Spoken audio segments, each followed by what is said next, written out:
How's it going? Hey. It's going great. How are you? I'm good. I'm good. Your camera was freeze for a second, but I can see you.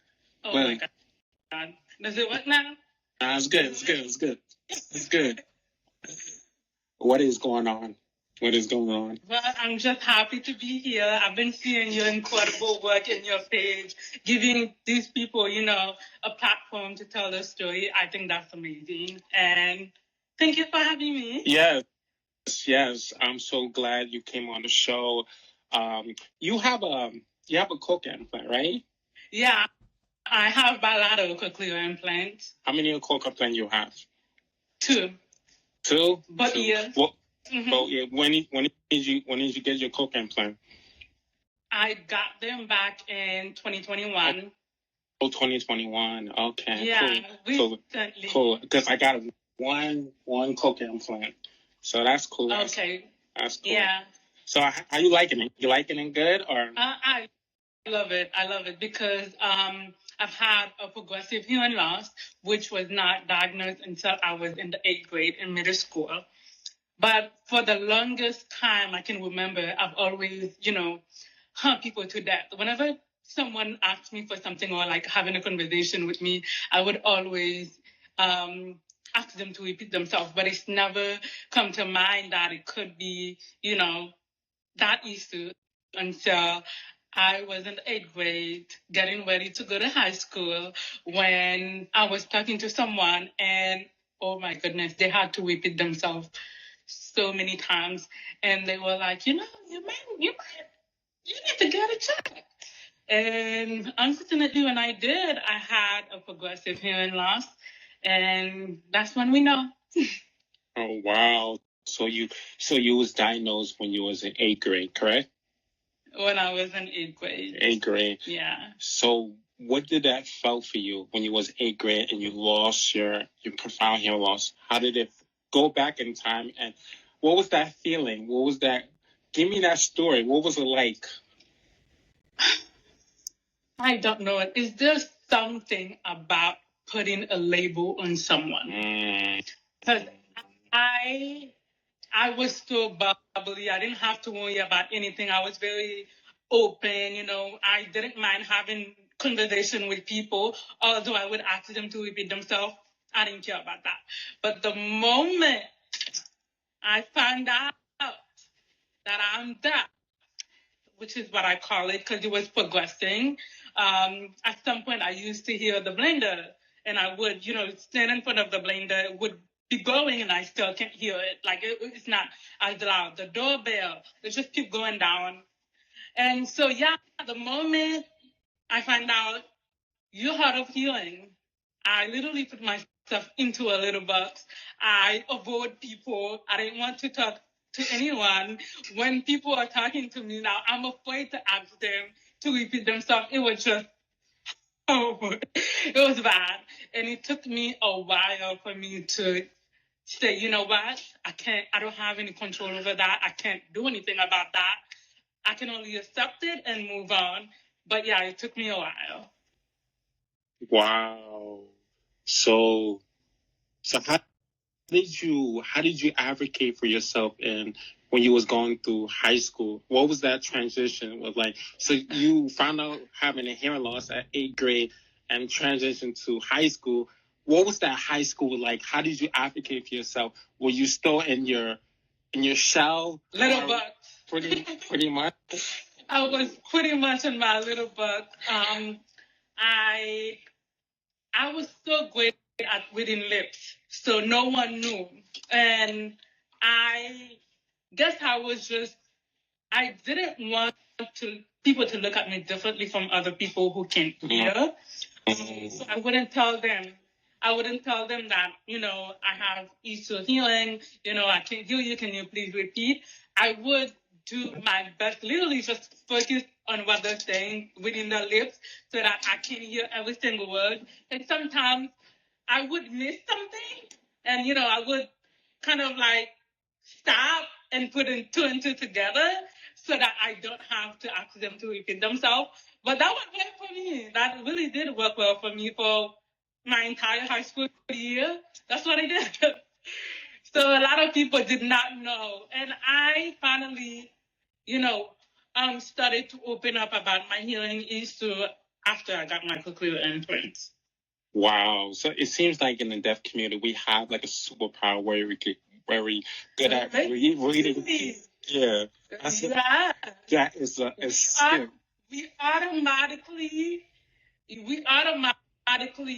unlock a sixth sense. Yes, that's a skill. We have 5 senses. We automatically unlock a new one. Yes, that's a skill. So you're lucky because you're a woman, because you have hair and you can hide it. Us as guys, we just gotta embrace it, and you're not alone. So I remember times I always felt insecure, but I embraced it. But what was what shifted your mindset? You know what? I'm gonna start embracing my deafness. I'm gonna start embracing my 2 cochlear implant or hearing aids at that time. What shifted your mindset? Well, for one, I can't change that. That's just gonna be with me forever, and I can't hide it forever, and I don't have to hide it. And I remember I was having a conversation with someone. I'm like, it's just not coming to find someone who has hearing problems unless they're older, not younger people. You look around, you find people with glasses everywhere. So if you have issues seeing, you don't mind telling people I can't see because it's very common. There's nothing wrong with that. But because it's not common to find someone who can't hear, now you're like, oh my God, I'm so different. What's wrong with me? So yeah, that's why it took me a while. But when I realized that I can't do anything about it, and it does not take away from me as a person and the ability that I have, it does not take away anything from me. It's just I can still do everything a hearing person can do. That's a fact. So it is what it is. That's a fact. Yeah. But one thing I can say is that even though I had my hearing issue, I was always doing so well in school. And because of my great academic achievements, my first hearing aid was given to me was a $5,000 hearing aid.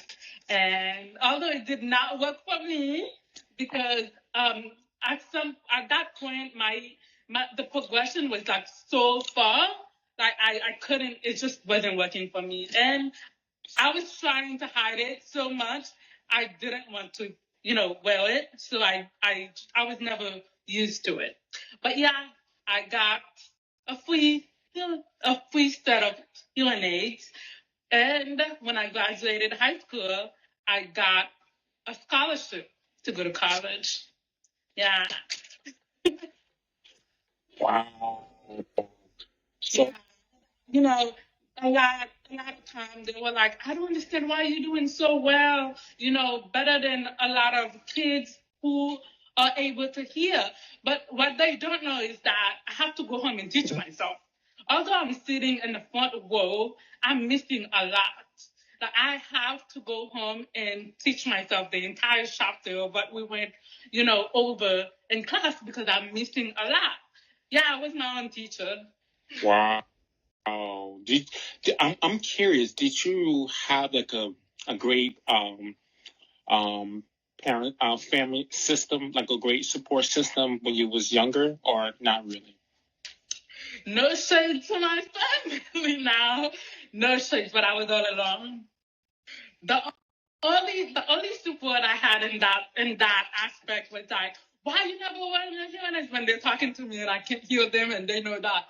That's probably because I'm not wearing my hearing aids. So like, you would have heard me if you had them on, So they were trying to push me to get used to them, put them on, Yeah. But other than that, no, I was on this by myself. So you didn't have so correct me if I'm wrong. So you didn't have a great family support system, not at all. No. So there was really.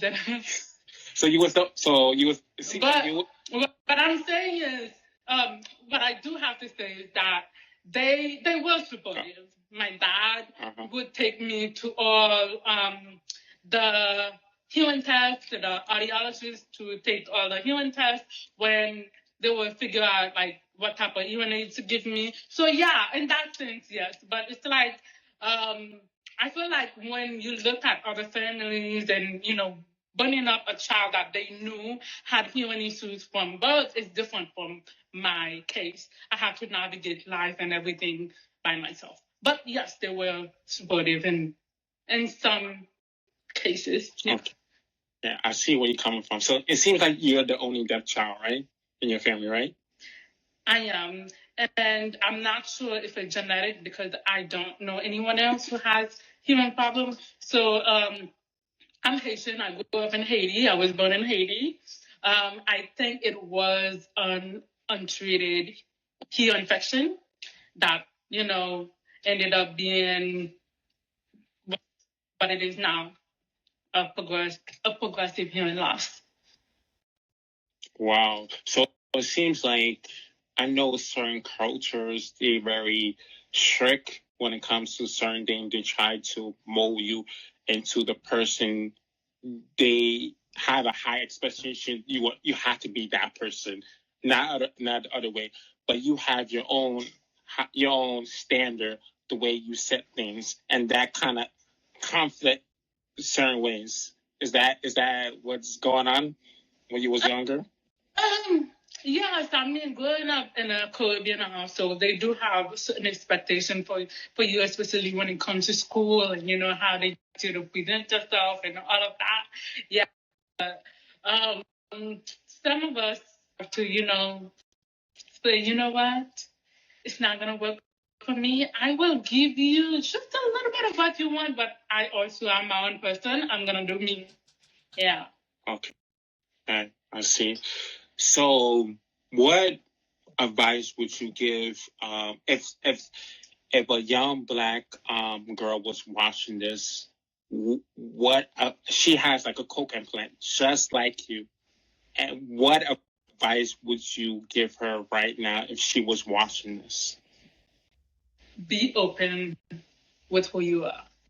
It does not change you. It does not take anything away from you. Ask people to repeat themselves. If you didn't hear what was said to you, ask for them to repeat. Advocate for yourself. No one will do it for you but yourself. And, just be bold and be loud for what you want and present yourself well, because another Black girl with cochlear implants looking at you somewhere. Wow. I hope once I repost this, she will feel inspired and motivated just because what you said. Wow. I never done this on live, but since you have your coke implant, I want to do something. So what I'm going to do is I'm going to take my coke implant and I'm going to kiss it, embrace it, and say, embrace your deafness. So you ready? Ready? Sure. All right. 1, 2, 3. Embrace your deafness.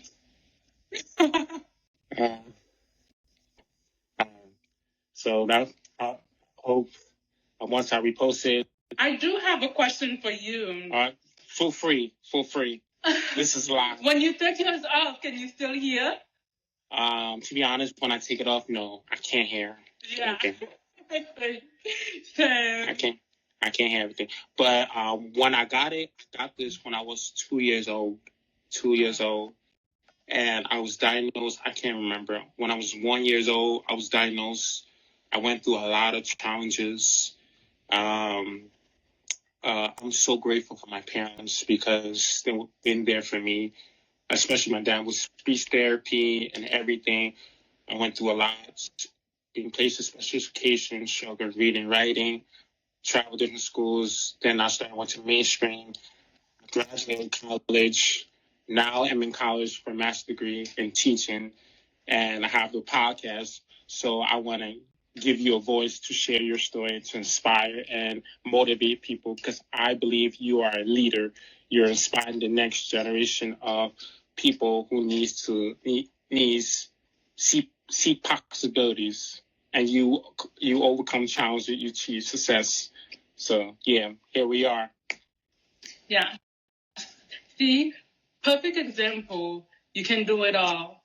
Just Yeah. because you cannot heal as perfect as everybody else does not mean anything. That's a fact. That's a fact.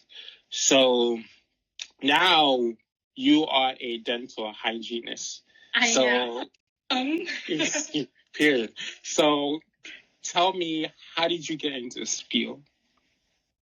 All right. So I always knew that I had a passion for helping people. I've always wanted to help people. And that brings us back to when you raised in a Caribbean household, they want you to become a nurse, a doctor, a lawyer, and all of that. So studying college, I wanted to become a nurse, but that's because, my mom, people are always getting sick, and you're always going to find a job if you're a nurse. I started. I took that and I won with it. But I could not, imagine myself as a nurse. I couldn't see it. But I do know that I wanted to help people. And so when dental hygiene was suggested to me, I'm like, you know what? Yeah, I'm going to go ahead and do my own research and see where that takes me. And yeah, I fell in love with it. When I decided that I wanted to do hygiene, I did not have all the prerequisites, but I decided to do dental assistant, which is the same field. And I wanted to see what dentistry is about. And literally, yeah, I fell in love with it. I literally fell in love with it. And so I went back to school, very competitive, very hard, literally. And which is why, again, I'm telling anybody who's listening, if you have a passion for it, if you want it bad enough, you can do it. With whatever disability that you have, whatever labeling that you have on your back, don't pay attention to that. It's all up here. If you want it bad enough, if you want it bad enough, it will happen to you. To them. Talk to them. Talk to them. That happen. Only you can make that happen. Don't listen to the voice. And you know what? Now I remember when I went to I had a counselor back in college when I first started. Mm-hmm. She told me, I think you should look for something else to do. I don't think this field is for you. You know what she said? Why? I was in the living. I was waiting for her in the waiting area, and she was screaming next and screaming my name, and I could not hear her. And when I finally got in there with her, she's like, "You didn't hear me calling your name?" I'm like, "No, I did not." And she was like, "And you want to do what?" I'm like, "Well, I want to come and get some information about, dental hygiene." And she was like, "Yeah, it's a very competitive field, and I don't think that would, work for you. I think you should look for something else to do." And I'm like, "Yeah, I'm gonna go for it just because you tell me that I'm gonna show you." And she was like, "Yeah, do not let anyone tell you what you can or cannot do. Only." Wow, that is a fact. I'm so proud of you that you didn't let anyone dictate your future. What your story is going to be like. You decided to take that, even though that's a broad truth. That was like a little bit harsh, but sometimes we need that. But it's up to us. Are we gonna let that define us or motivate us? And you decided that here you are a dental hygienist. But yes, and it was worth it. Yeah, wow. No, I have a career that literally gives me what I want, what I need. Wow. And yeah, it's great. Wow. And you also mentioned talk about disability. So I'm curious, what does disability means to you? Because there's different types of definition. But what does it mean to you? A disability means that, well, to me, it means that a default, not being able to do what everybody else can do 100%. But that does not mean that you can't do what everybody else can do 100%. You get that? They think that means that she can't do what everybody else can do because she can't hear. But that's not true. That is not true. The only thing I cannot do 100% is have a conversation with someone and hear every single word they're saying without me asking them to repeat themselves. That's what someone else can do that I cannot do. Other, other than that, everything else they can do, I can. Wow. That is so true. So I always put like this, your disability can either motivate you or put you down. So it's either up to you whether you let your disability motivate you, get ahead and push yourself and see what you are capable of, or you let that discourage you and push you down. So that was a very good definition. And I'm curious. So how can somebody get? You have any advice? Someone can get to the field of what you're at, dental hygienist. Any advice? How can someone get in the field? Yes, you have it. It's a very competitive field. It is very competitive. Schooling is not for the weak. It's not hard. I mean, it's not easy. Oh, definitely hard. Literally, if I had to do it again, I would rather jump off a cliff. That is how hard it was. And that is why I say, if you go for anything, because of the hard work that you will have to put up, you have to want it. Otherwise, we'll get to a point where you would want to give up because it's not easy. It's not easy. You have to wake up every day. You have to study. You have to wake up early. It's a lot of, hard work, a lot of determination that comes with it. And so if you want it bad enough, it's not impossible. It's hard, but not impossible. You definitely can do it.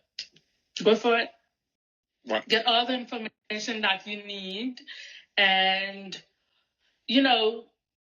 do a list of the good and the bad. Now, if the good outdo the bad, that's just time to go for it. And never say you can't, because you can. Because nothing is impossible. When you put in your mind that you can do it, that's all it takes. I can do it and I will work for it and I will get it done. And best believe you will get it done. Wow. You are young motivation. Wow, I like your mindset. It seems like you have a lot of grit. It seems like a lot of you can learn from a lot of success people. They wake up early, and I love this quote from Eric Thomas. He said, he said, I forgot, like, if you want it bad as you breathe, how badly do you want it as much do you want to breathe? Something. It means like how badly do you really want it? And if you don't want it, then you don't want it. So I'm curious, how much can someone make into this dental field if someone wants to get started?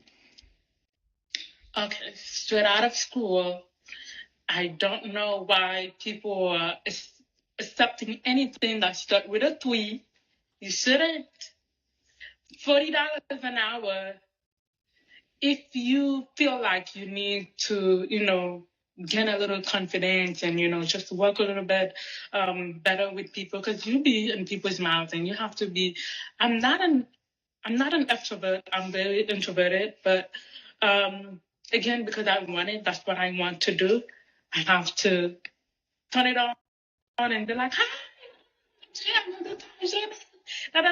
and be educate the patient. You have to be very educate for you to be able to educate the patient, because dentistry, not everybody knows about it. They know I'm supposed to brush my teeth, I'm supposed to floss, but I'm not sure why exactly I'm supposed to do that or what's going to happen if I don't do that. Now, when these people come in, especially those of them who has not been to the dentist for so long or that has dental anxiety, you have to know how to calm these people down. And when they come in, they want to have, conversation. You have to be able to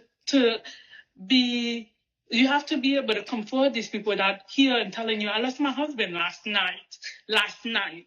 They're still very much, in deep pain. You have to be able to,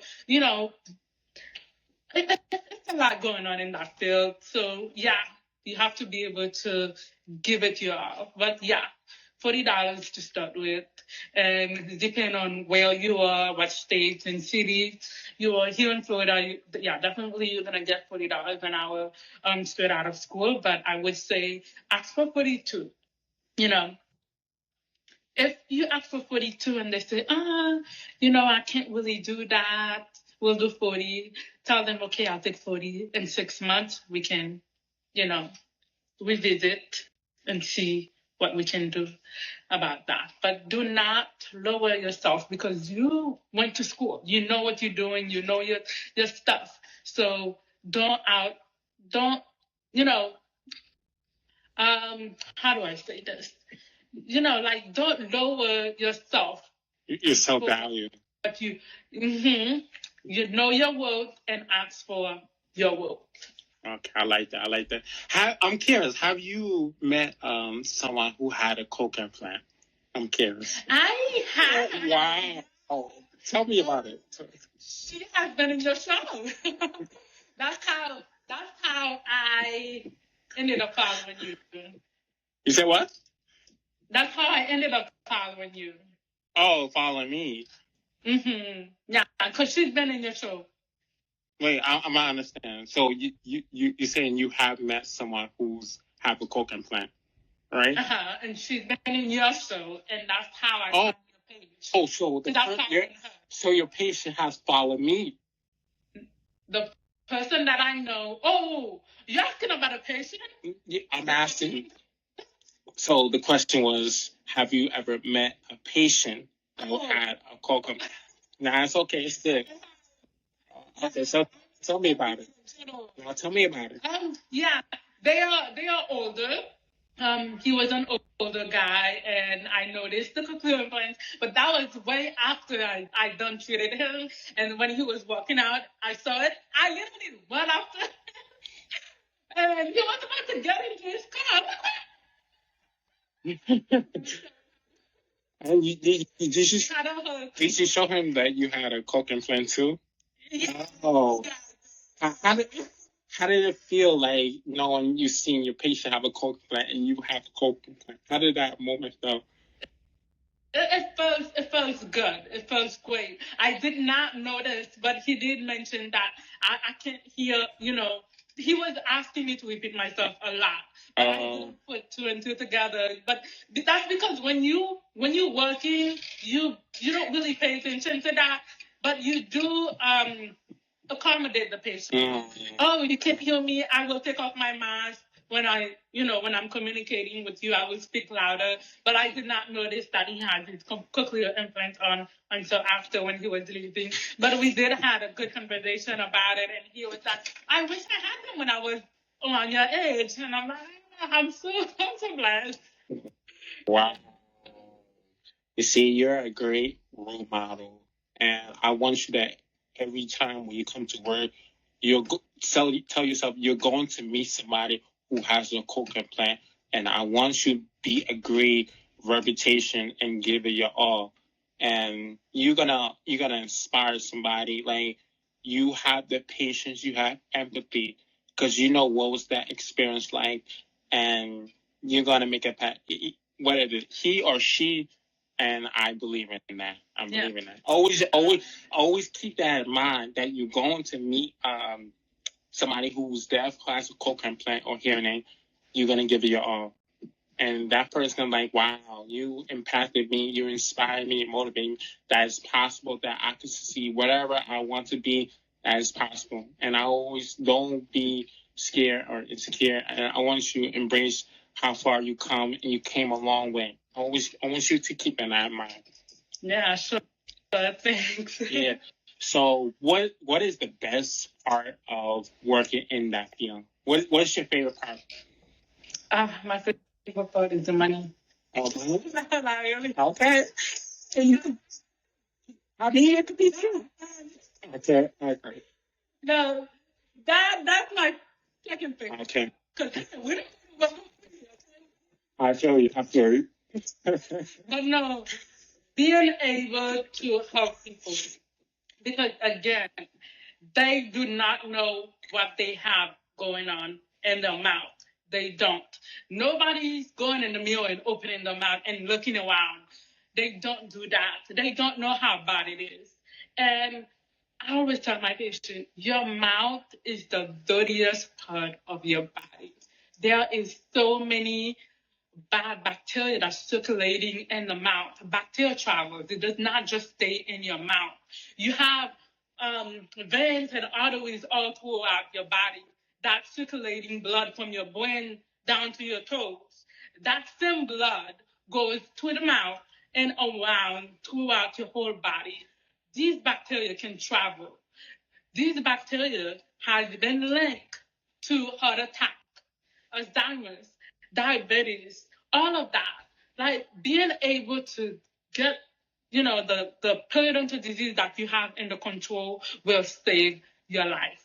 Because if you already have all that, complication where you've had surgery, you've had heart pacemaker, or you have some spine surgery, anything, and you have that infection or inflammation in the gums, in the mouth, and you have inflammation everywhere else, the body cannot repair itself that fast. That infection going to be circulating, and it's just going to get worse. Wow. And so when people come in and they're like, oh my God, I have to pay over $1,000 for just a cleaning, it's not just a cleaning. It's not just a cleaning. We are curing active infection, active disease from your mouth. It's not just a cleaning. Wow. I noticed that you have braces, right? Oh no. I do. I have braces. I don't mean to cut you. I just got my braces taken off about, what was it? I think a year ago. No. I believe a year ago I got my braces taken off, and I wish I had like a deaf. But they're very helpful. But I wish I had like a deaf dental that was able to understand me more, because when they do your thing, I had to hold my coca plant because it's full. So it was a struggle for me. So they understand that I have some type of hearing disability. Yeah, but they don't really pay much attention to that. Yeah. So, but yeah, continue what you're saying. So you have your braces. So. Well, I have my braces because I was supposed to get my wisdom teeth removed. I never did. Okay. And so when they came out, there was not enough space for them to come out. But they came out anyway, but they shifted everything forward. So now when I bite down, my back teeth touch, but my front teeth wasn't touching. So I had to get braces to push everything back so that my bite could go back to normal. Okay. Get your wisdom teeth taken out, people. Yeah. It will cost you. Yeah, so now I wanted to move on to, I noticed that you're a mom, right? I am. Wow. Mommy of two. Wow. So yeah, I have 2 boys. Wow. So you have 2 boys. So what's that like? You're a mom and you're deaf. How do you balance that? Tell me what is that experience like? Does your kids know that you're deaf or no? Not exactly yet. Not exactly yet, but they do know to come in. Mommy, I'm talking to you. They know to do that. Okay. But I don't think I've come across to anyone who has to stress the fact that, or talk about the anxiety, the overthinking when you're pregnant and you know you are about to give birth to a child and you know you have that, the anxiety, the curiosity to know, is that child going to be deaf as well? It's not fun. It's oh my God. It's a lot. It's a lot. And I had to prepare myself. But, when you go through something like that, growing up, and you know how it is, and the constant having to stand up for yourself, advocate for yourself, and knowing how hard it is, just to be able to, hear and navigate through life with this. It's a lot. And you don't want your kids to go through the same thing. So you just overthink for the entire 9 months until you push that baby out and they do that healing test and you finally see that they're okay. And it's like a huge weight being lifted from your shoulder. It's shout out to the mom who has to go through that and got the news that the kids, unfortunately, or it does not take anything away from your beautiful baby. Your baby's still yours, and they're going to grow up to be great with your help because you know how it feels, and you will keep advocating for them for as long as you have to, and you will teach them how to do that for themselves. So, yeah. Wow. Oh, so did everything was there a moment that came to your mind, is my baby gonna be deaf just like me? Every day, every time. Was it I think about that so much. Was it like a positive feedback or negative feedback or both? Because I know there's a possibility that could be the case, I could not just let it be negative. Because I had to prepare myself for it. Whenever I start thinking negatively about it, I had to, redirect myself. It's not a negative thing. It's not a negative thing because look at me now. I am where I am with, my disability. They're gonna be great. They're gonna be fine, and they're gonna have something that I did not have. If that's the case, we will know right away, and we will know how to go about it. But in my case, we had to find out super later on, where I had to literally rebrain myself 2 times. When I found out, I had to put myself into a little box, and then I had to crawl myself back out. It was a lot, but they don't have to do that. We know that they will know that as they grow up, and they will know how to go about it. So they won't have to change. They won't have to be where it's like, oh my God, that's what I have. I didn't know that. And now they start, feeling bad or, see themselves a certain way or like hiding from people. They wouldn't have to go through that. So, yeah. Okay, so what about after you have your second child? Was that going through your mind or no? Same thing. Oh, wow. Same thing. Because still, there's a possibility you can have 10 kids and, the first 9 were fine, and then the last 10th one come out of healing. That can happen. Okay. Wow. I'm very curious. You don't have to, if you don't feel comfortable sharing, that's fine. I wonder what was going through your mind of your partner? Like, what was he going through at that time? And do you feel comfortable sharing or no? Oh, that's fine. Well, it was not a concern for him. He took it better than me. But I feel like that's just to me as a mother. As a mother, it's just different. Now, I'm not saying that he did not care. That's not what I'm saying. But he was very open. I'm looking at my wife, and I see how great she is. My kid's going to be fine regardless. They're going to be great. They have a strong mom who's been there, done that. They'll be fine. So, yeah, that's what I loved about him. He holds me down. Whenever I start, don't worry about it. They'll be fine. He would shut me down right there and just turn it around. Stop it. They'll be fine.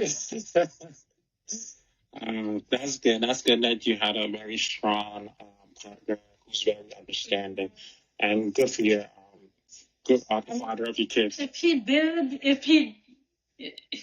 that again. Your partner is very good, understanding, and good with your kids. So he's the good father for your kids. Yeah. Yes. Yeah.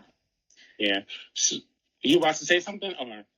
Oh, I was about to say, even if he did, think about it, he never, just let it show or anything like that. He was just very strong for me and, trying to keep everything positive. Okay. I'm curious. when are you gonna tell your kids that you're deaf? I'm curious. They'll figure out by themselves. Because they'll always be taking my implant. But they're very young. They're like 3 and 4. So they're young. By the time they're 6. So you want them to figure So you want them to figure They figure it out. They figure what it is. They know mommy put something in her ear, but they don't really know what it is yet. But when they like 6 years old, around that age, they'll know. And I'm definitely gonna have that conversation with them. Okay. Because go ahead, I'm listening. Because bullying is it's a great thing out there in school. So they will know not to look at someone who has something different from what they have or look different from that. If I find out one day that my kid is bullying somebody, it's not going to be good for them. That would be the first and last time they do it. Yeah. So, do you know sign language or no? You know sign language or no? Yes or no? Yes or no? No, I don't. Oh, okay. I do not know sign language. I try to learn, but because I don't have anyone to practice with, I forget everything. Okay. Nah, it's okay. I learned the whole alphabet. Okay. And because I don't really practice, I forgot. I forgot all of what I learned. Okay.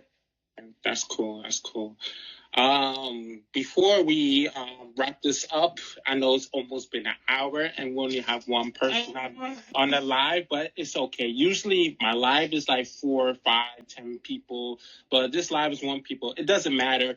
As soon as I post this content, that it all really matter. And I want you to know that your story, it matters, because once I post this out, I know that there's somebody, whether it's domestic or international, somebody's going to watch this replay and like, wow, you're a mom, you're deaf, and you overcome challenges. And now look at you. You're a dental hygienist. Like, wow, that's like impressive.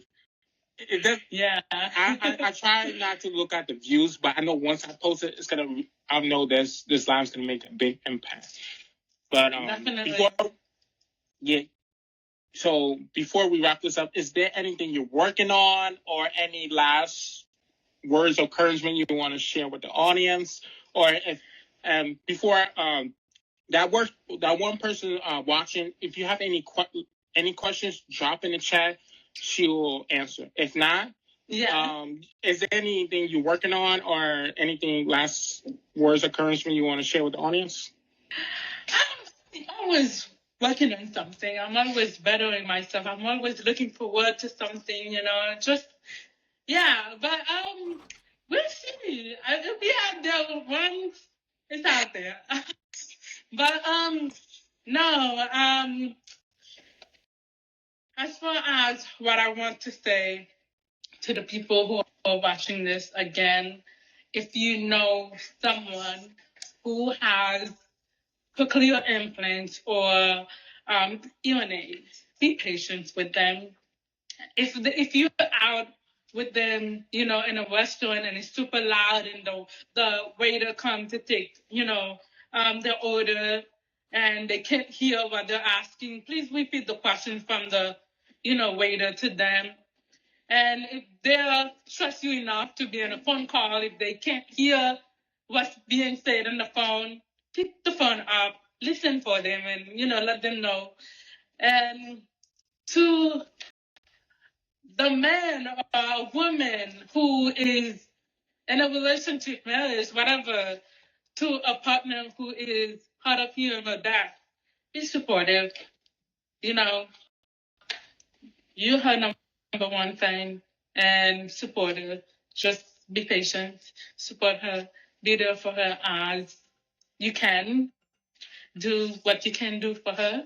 And if you are a person with hard of hearing aids, cochlear implants, you are loved, you are worthy, you deserve everything good. Do not let anyone tell you otherwise. Go full force for what you want. You are not any different from anyone else. Keep that in mind. Wow. Thank you for coming on the show. And before we leave, I want you to know that your voice matters, your stories matter, and I want you to know that you matter. It doesn't matter. We have 1 live, 2 lives, 3 people. It doesn't matter. Once I post this, it's going to make an impact. And I want you to keep on going. And I want you to know that I want you to know your why. Every single day when you wake up, know your why. And know why you're here. Know why you exist. Know why you're working there. And it could be for your son. You're a role model. You're an inspiration. And I believe you are a leader. I believe that you're going to inspire young Black females. And you're going to inspire the next generation. I want you to keep on going. Keep on going. Thank you. Thank you so much. Thank you so much for coming alive. I hope you have a good night. Take care. Thank you. Bye. All right, bye.